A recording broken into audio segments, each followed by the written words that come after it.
आजकल बहुत गर्मी पड़ रही है। तो सुबह सुबह अगर काम कर लिया जाए ना तो वो सही रहता है, नहीं तो जैसे जैसे टाइम बढ़ता है वैसे ही काम करने का मन भी नहीं करता है। तो आज मेरी वीडियो की शुरुआत हो रही है सुबह 10 बजे से। तो मैं काम ख़त्म करके थोड़ी देर बैठी हुई थी। फिर मुझे याद आया कि हमारा आटा भी ख़त्म होने वाला है। तो हम लोग क्या करते हैं, हम आटा नहीं लेके आते हैं खरीदते, सीधा गेहूँ लेके आते हैं, उन्हीं को पिसवाते हैं। तो मैंने यहाँ पे गेहूँ लिए। तो मैंने पहले गेहूँ को क्या किया है, तो एक दो पानी से पहले अच्छे से धो लूँगी गेहूँ को। गेहूँ को धोने के बाद मैं इनको अभी छत पे ले जाऊँगी सुखाने के लिए, क्योंकि यहाँ पे ना बहुत लंबी चौड़ी छत है और अच्छे से गेहूँ एक दो दिन में सूख जाते हैं। अब छत पे गए थे, छत में 10 बजे भी इतनी तेज़ धूप थी, चारपाई इतनी गर्म हो रखी थी, हाथ जल रहे थे मेरे। अब मैंने चारपाई में पहले चादर बिछा दी। चादर बिछाने के बाद मैंने अब क्या किया, जो गेहूँ में ले गई थी छत पे उनको पहले चादर में अच्छे से फैला लूँगी। सारे गेहूँ फैलाने के बाद मैं आ गई नीचे। तब तक कान्हा भी आ गया था खेल के।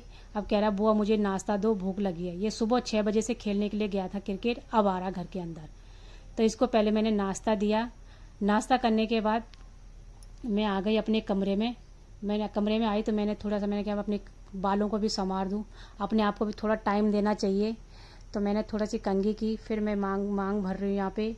अब मैं गई दोबारा से छत में गेहूँ को थोड़ा फैलाने के लिए। 1-2 घंटे में देखिए गेहूँ कितने अच्छे से सूख गए हैं। अब मैं आ गई हूँ किचन में लंच की तैयारी के लिए, क्योंकि टाइम हो गया, 1 बज गए हैं। तो जो मम्मी ने बर्तन धो रखे थे इनको मैं पहले जगह पे रख दूँ सब। अब मैं सोच रही हूँ आज खिचड़ी बनाऊँ। तो मैं बनाती हूँ, मैं ज़्यादा खिचड़ी मूंग दाल की बनाती हूँ।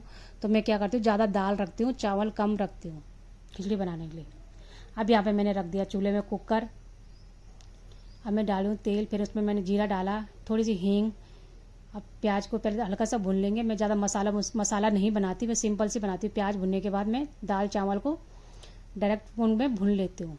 अब फिर ऊपर से सीधे मसाला डाल देती हूँ दाल चावल में। अब खाना भी बनकर तैयार हो गया है। तो मैं इन लोगों को आवाज़ लगा रही हूँ कि चलो खाना खा लेते हैं। तो माँ ने तो मना कर दिया है कि मैं नहीं खा रही है, उसकी तबीयत थोड़ा ख़राब हो जाती है तो वो खाना नहीं खाती, फिर एक ही टाइम खाती है। तो मैं इन लोगों के लिए रख रही हूँ खाना। तो साथ में थोड़ा सलाद और रायता बूंदी का। तो मैंने जी और कान्हा को तो दे दिया है।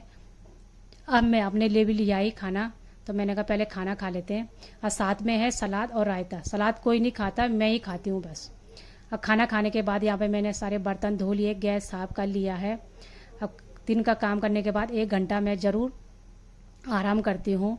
अब ये वीडियो मेरी 2 दिन बाद की है। 2 दिन बाद ये गेहूँ अच्छे से सूख लिए हैं, क्योंकि आटा भी ख़त्म हो गया है। तो इनको कल मैंने पिसवाने के लिए देना है। अब पतिदेव कहीं जा रखे हैं तो कल सुबह आएंगे तो उनमें उनको पहले गेहूँ पिसवाने के लिए दूंगी। तो यहाँ पे मैं इसको पहले बांध लेती हूँ अच्छे से। तो यहाँ पे है सासू जी, तो वो कह रही पानी दे दो मुझे। तो उनको मैंने पहले पानी दिया, क्योंकि थोड़ा सा उनको प्रॉब्लम है, थोड़ा सा तकलीफ हो जाती है, तो वो पानी नहीं उठा पाती, मतलब बर्तन उठा नहीं पाते हैं। अब यहाँ पे मैं शाम के चाय के बर्तन धो रही हूँ। उनको लोगों को मैंने चाय पिलाई तो बर्तन धो रही हूँ। तो अब मैं फ्रिज में देख रही हूँ कि क्या सब्ज़ी बनाऊँ। तो मैंने कल लिए थे थोड़ी भिंडी और करेले। तो मैंने कहा आज करेले की सब्ज़ी बना लेती हूँ। तो यहाँ पे मैं छिल रही हूँ करेला। उनके बाहर के छिलकों को थोड़ा हटा लेती हूँ, क्योंकि कड़वा होता है ना करेला। तो हल्का हल्का उनके छिलके हटा दो तो ज़्यादा करेला कड़वे नहीं होते। अब यहाँ पे मैं बना रही हूँ सब्ज़ी। थोड़ा सा प्याज डाल के बनाओ करेले की सब्ज़ी तो बहुत टेस्टी होती है। अगर करेले बनाओ ना तो थोड़ा कड़वापन आता है। तो मैंने सरसों का तेल लिया, उसे गर्म होने दिया अच्छे से। तो प्याज और थोड़ा सा जख्या डाल के प्याज को थोड़ा हल्का सा भुनेंगे। मैं प्याज को ज़्यादा नहीं भूनती, हल्का सा भूनती हूँ।